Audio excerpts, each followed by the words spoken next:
Hello and welcome back to the History 2020 lecture series here at East Tennessee State University. In the lecture today, I want to talk about the severe economic depression of the 1930s, better known as the Great Depression. Specifically in the lecture today, we'll look at the causes of the Depression and the reasons why it was so severe. We'll also talk about the hard times Americans faced with unemployment, business failures, and bankruptcies. We'll look at the difficulties for farmers who were living in the Dust Bowl region of the country. We'll also discuss how Americans used escapist programs on the radio and with movies in order to forget about their difficulties. And then finally in the lecture, we'll examine the presidency of Herbert Hoover and talk about the ways his administration dealt with the economic troubles of the country. In 1929, as Herbert Hoover, who was a successful engineer and businessman, prepared to enter the office of the presidency, the economy appeared to be completely sound. In fact, in his inauguration, Hoover declared, "I have no fears for the future of our country. It is bright with hope." Now, before the Great Depression, there was a widespread belief that individuals were responsible for their own conditions. Yet within a few short months, the economy seemed to spin out of control and plunge the nation into the worst depression in U.S. history.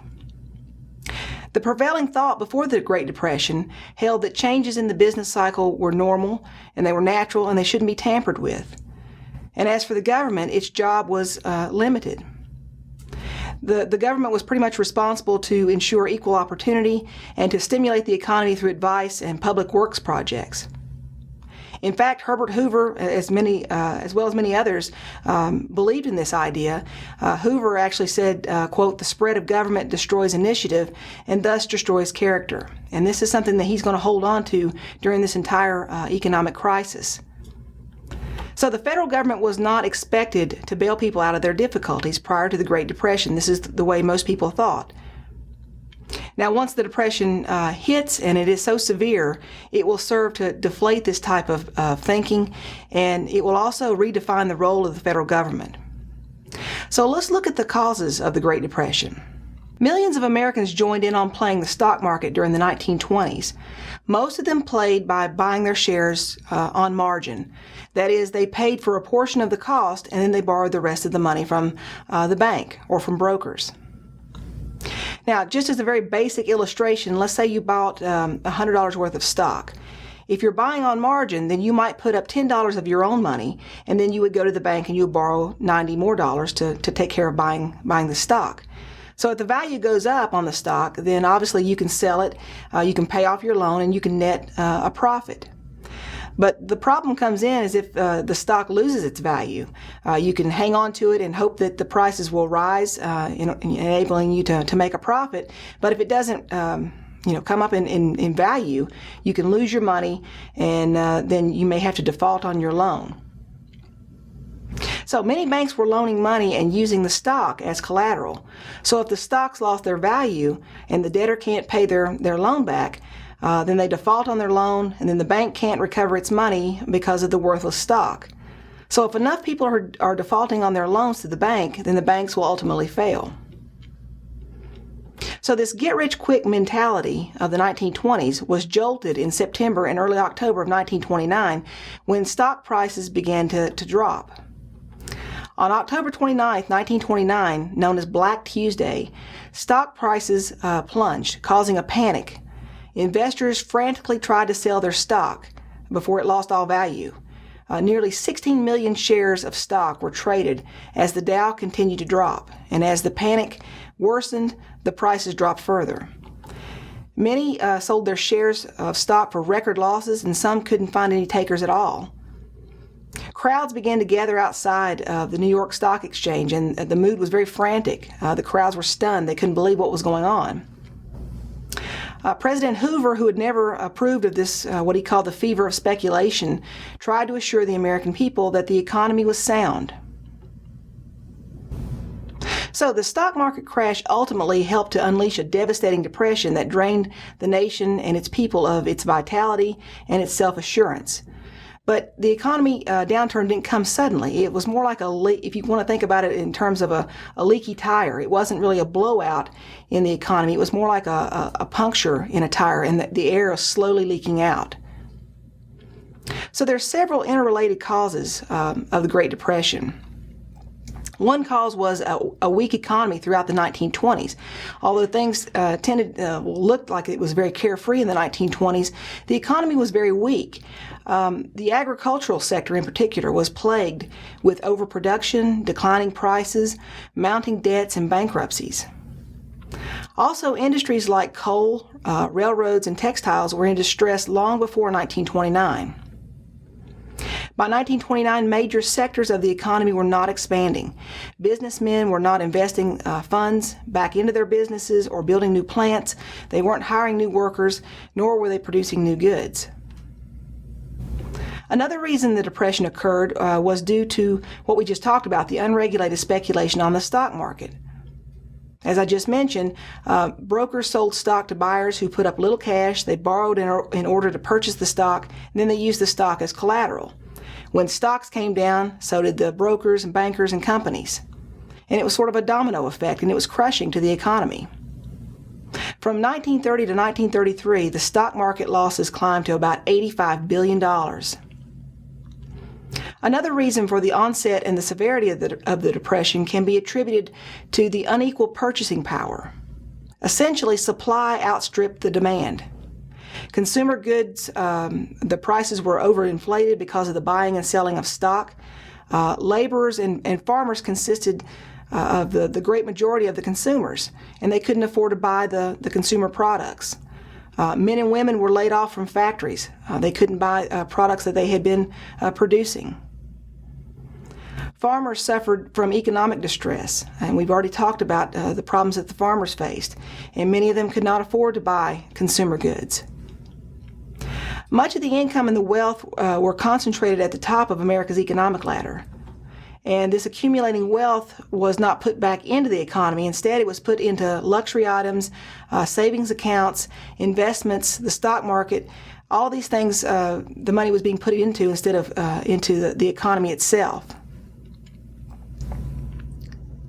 The American business system was also very unstable, and that will lead to the Great Depression. Many companies speculated dangerously on the stock market, and they built almost pyramid-like businesses based on manipulation of assets through holding companies. For instance, one company would hold stock in another company, which held stock in another company, and so on and so on. So if one part of the framework collapsed, it's almost like a pyramid or a house of cards. The entire structure will come down. So that was a big problem. Another explanation for the deepening effects of the economic crisis was the fact that it was an international depression. The whole world was in depression. And as the world's leading creditor and trader, the United States was deeply involved in the world economy. Billions of dollars in loans had flowed to Europe during World War I and then afterwards. Europeans who were unable to borrow more funds and unable to sell their goods easily in the American market because of the high tariffs began to buy less from America, and they also began to default on their loans. American investors also were beginning to keep their money at home. They were beginning to invest it more in the lucrative stock market during the 20s.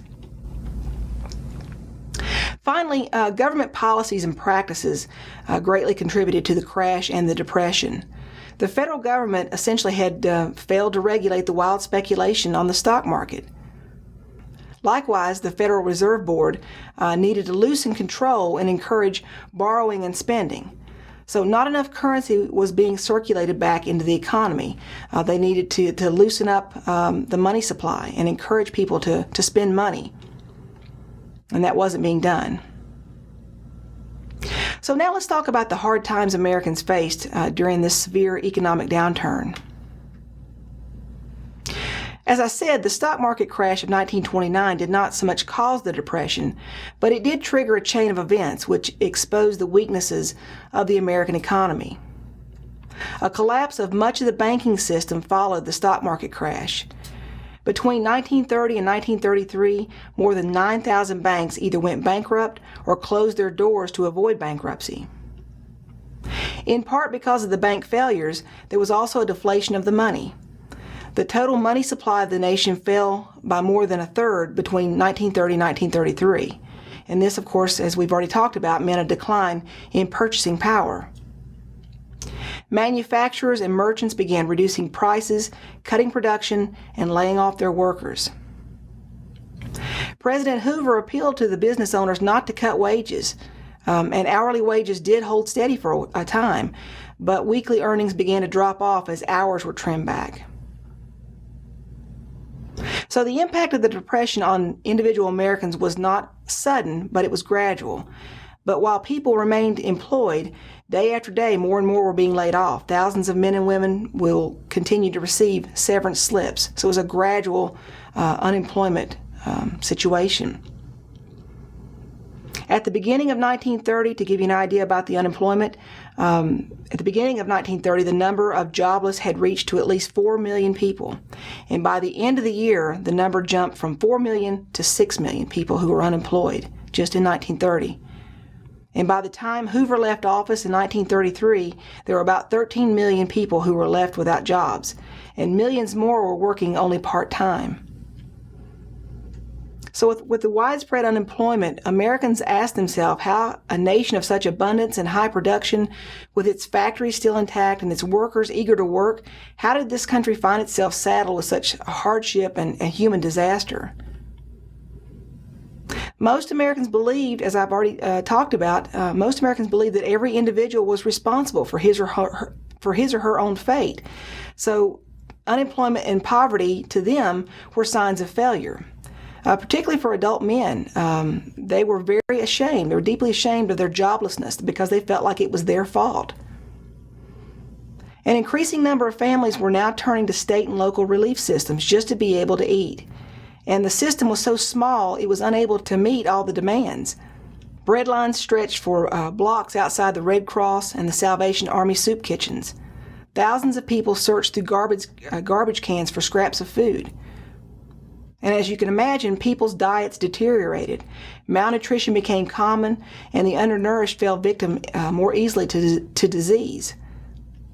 And because of the inadequate diets, doctors witnessed an increase in things like tuberculosis, typhoid, dysentery, and heart and stomach disorders. Millions of Americans were not only hungry and sick, they were also cold.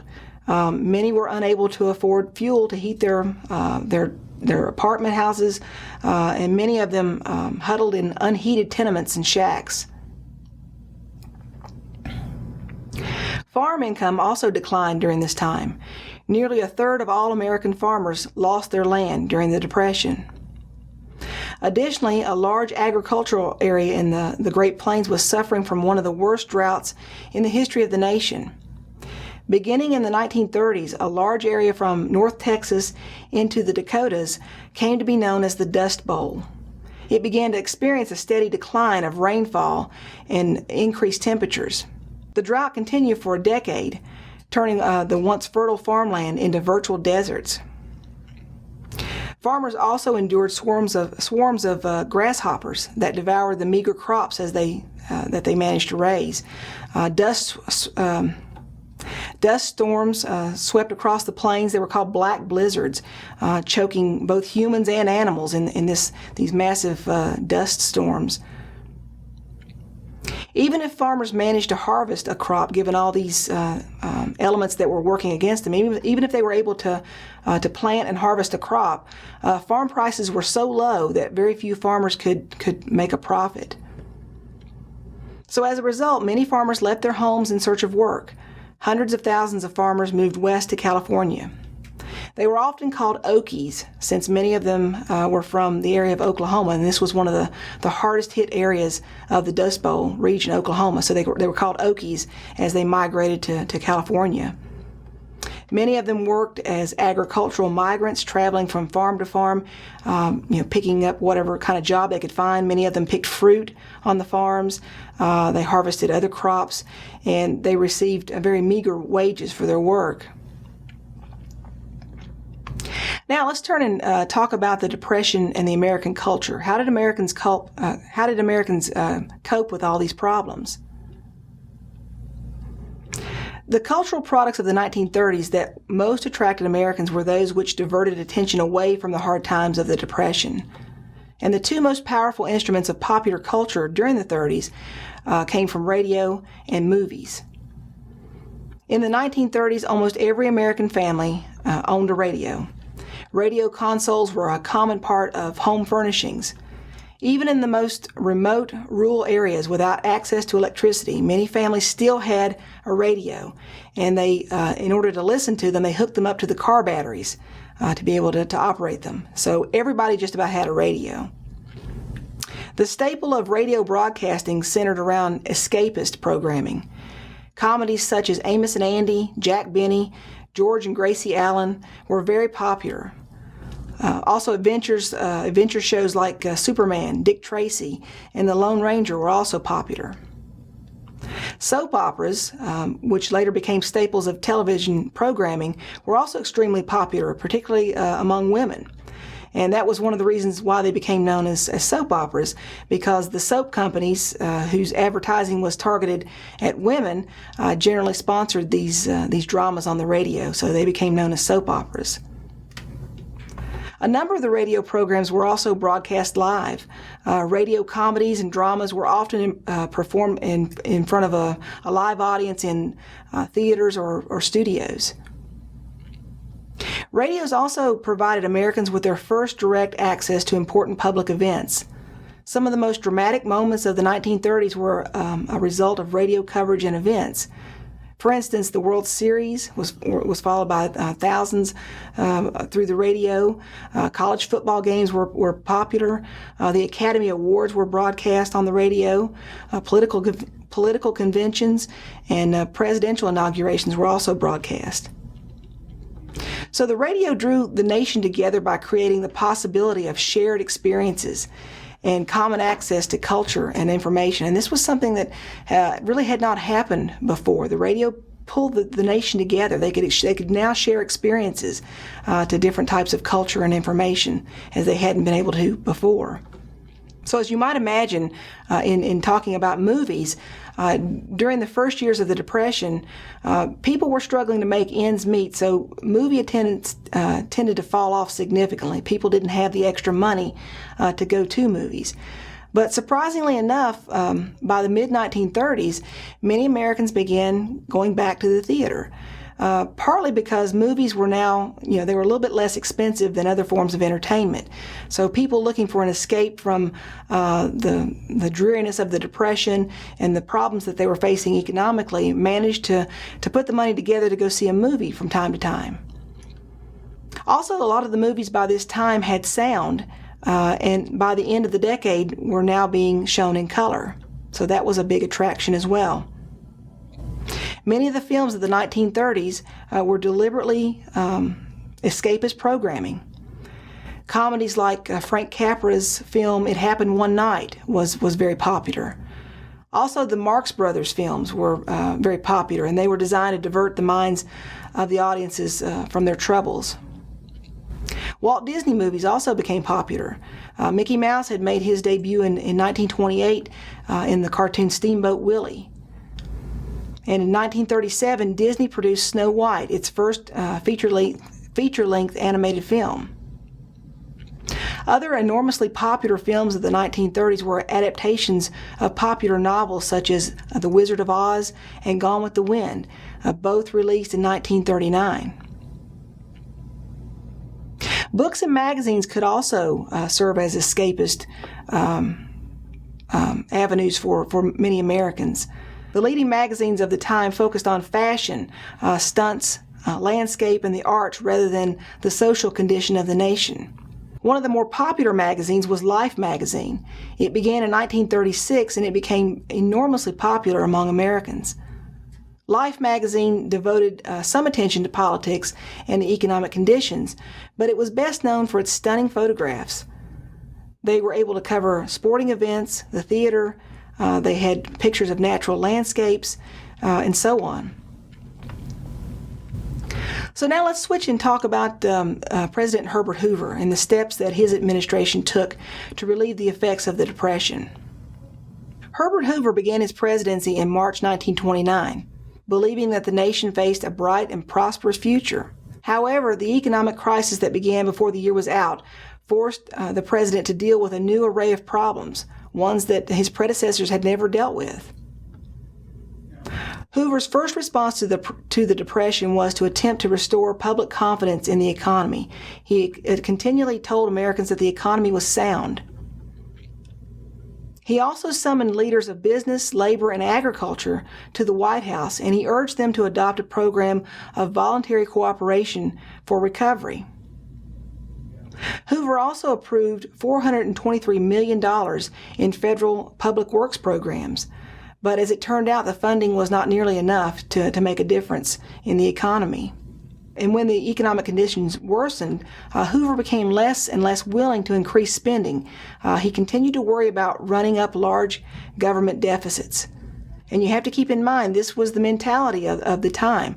Government was not supposed to play such a large role in the economy.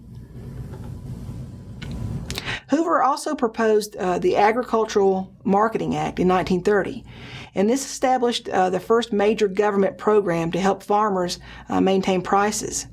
This legislation set up a federal farm board to make loans to cooperatives or established corporations to buy surpluses and thus help raise prices. This was the idea behind it.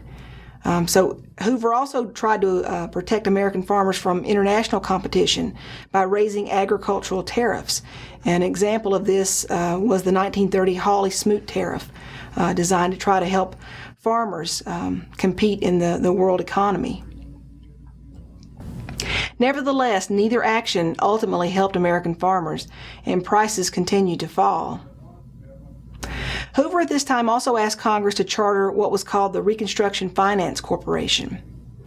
The legislation was designed to give loans to banks, insurance companies, railroads, and state and local governments in the hope that money would begin circulating back into the economy.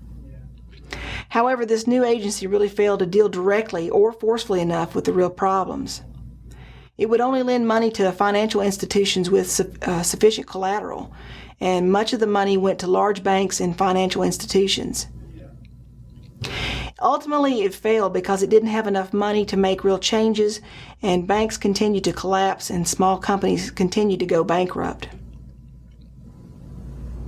Although Hoover expanded public works projects and approved loans to some institutions, he vetoed a variety of relief bills that was presented to him by the Democratic Congress.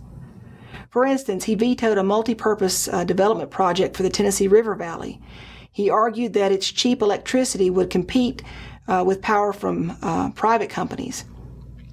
And this is something that you'll hear more about later on when Franklin Roosevelt comes into office, the TVA project. But Hoover vetoed the idea. Hoover stretched government activities as far as he thought he could without violating his principles. He was continually saying, quote, "We cannot legislate ourselves out of a world depression. We can and we will work ourselves out of it." So he continued to emphasize the fact that it wasn't just the United States that was facing hard times. It was a world depression. And so Hoover was trying to bring that to the attention of many people who blamed him for the depression. Hoover rejected direct relief also because he believed it would undermine the character and individualism of the American people. He didn't think handouts was the way to go. He didn't want to undermine the character and individualism of Americans. So as the election of 1932 approached, Hoover and the Republicans faced very dreary prospects for re-election. Banks continued to close while Hoover kept pointing again to an international economic crisis. Hoover began to grow impatient with critics who held him responsible. As a result, he made very few speeches and he rarely ventured out of Washington. When he did venture out, Hoover was frequently booed and jeered by crowds of people. Many Americans held the president personally responsible for the crisis, and they began calling the shacks of the unemployed that was clustering outside of the major cities, they were called Hoovervilles. A confrontation in Washington, D.C. during the summer of 1932 served to hurt Hoover's reputation even more. During the summer of 1932, Congress was considering a bill that would authorize early payments of World War I bonuses. Back in 1924, Congress had approved the payment of a $1,000 bonus to all who had served in World War I, and the money was due for payment in 1945. So Congress was considering a bill that would allow the money to be paid earlier than 1945. So to lobby for the bill, which would approve these early payments, 20,000 unemployed World War I veterans and their families traveled to Washington, D.C. They called themselves the Bonus Expeditionary Force. And if you'll remember, this is a play on words. When they fought in France, they were called the American Expeditionary Force. So they gathered in Washington calling themselves the Bonus Army or the Bonus Expeditionary Force.